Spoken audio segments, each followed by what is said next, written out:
another look at LTM reviews will get you caught up on the oldest movies. Flushed away. So, in this movie, you have a rat played by Hugh Jackman who lives his own life. He has his own home in a big mansion while the humans are gone. He hangs out at his home until this other rat comes in and starts ruining his life by flushing him down the toilet. And then he ends up in this sewer pipe world that, to be honest, is very creative. But he's trying to, in order to get back home, he must try to find someone to help him get back home. So he finds this girl, I forgot her name, who teams up with him and teams up with her. But then they make a deal saying if they help her, it's gonna get really confusing. So they help her.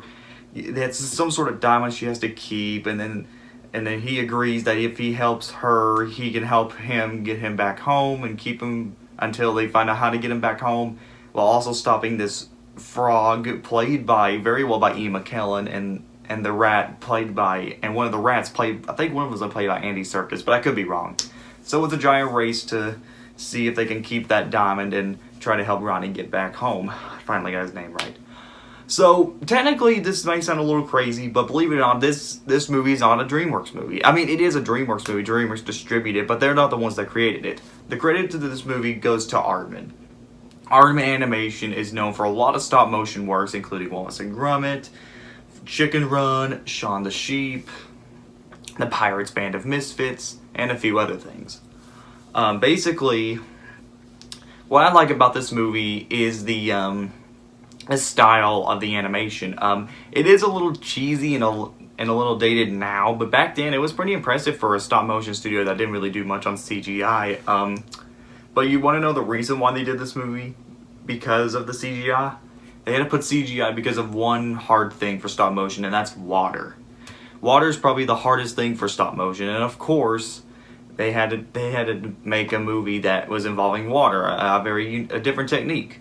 And they use CGI instead. So, what I like about this movie is the style. I love the sense of mystery and the adventure and the creative world that it's set in. This is a world that it's a hidden world full of rats and crazy things going on in it, and it's really creative and it does it very well.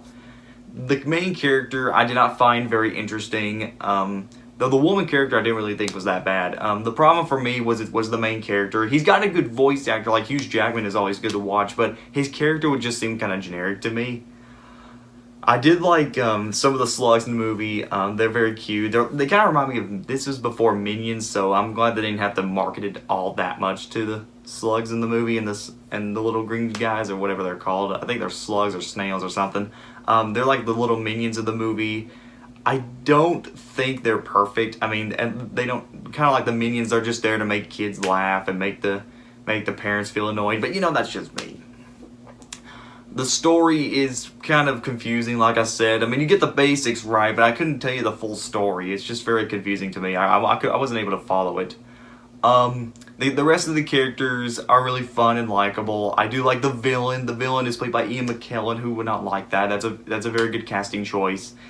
I like the villain. He's probably the reason why I kept watching the movie, because he's like the best part of the movie.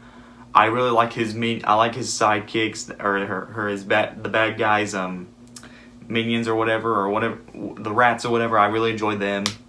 So overall, while I don't think Flushed Away is a masterpiece, I do have to admit I had to admit it had a lot going for it, and even if the story was a little confusing and the main character wasn't perfect, I agree. I've had a fun time watching this movie. It's not perfect. It's not my favorite DreamWorks or Aardman film, but it's a fun movie I would recommend checking out. I give this movie a 7 out of 10. If you like Aardman, then you'll love this movie. As for DreamWorks, it's kind of hard to say. I mean, it's kind of standard kids stuff that DreamWorks would sometimes normally do, but you know how DreamWorks is nowadays. So that's all for that.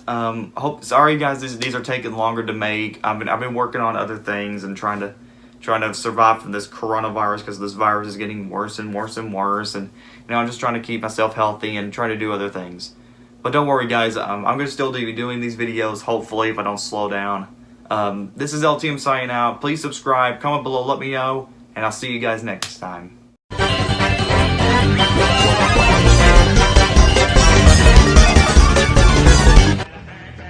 Ryan?